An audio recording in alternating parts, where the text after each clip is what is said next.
we've been working really hard on a conference that is going to be here in New York at May 24th to May 26th. It's called Disrupt.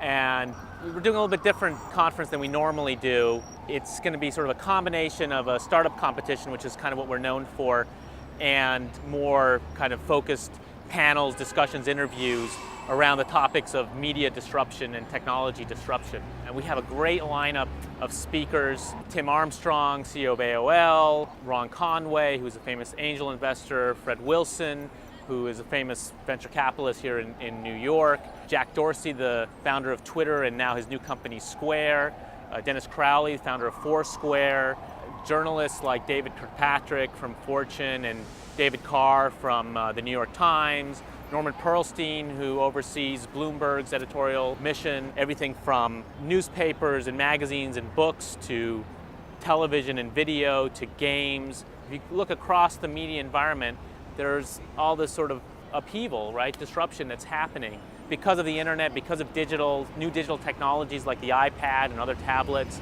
And we're going to bring together both sides of these industries, the people in the existing incumbent industries who are trying to deal with these disruptions and make sure that they're still here 10, 20 years from now, and the new startups who are trying to seize the new opportunities and create new business models. And hopefully we'll have a dialogue between them and come out of this with some better understanding about where the media world is going.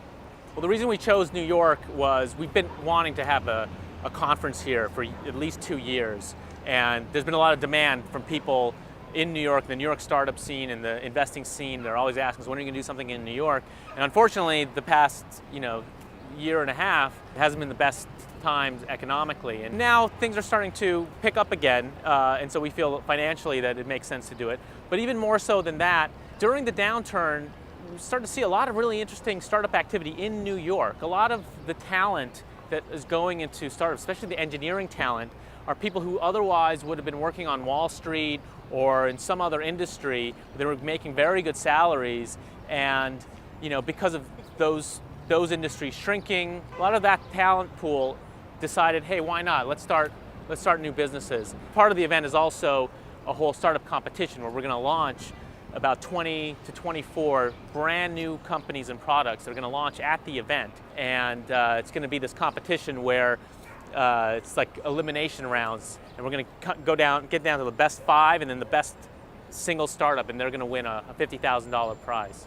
Just go to TechCrunch. There's a little link up top that says Disrupt, and you can see all the speakers and all the agenda, and hope to see you there.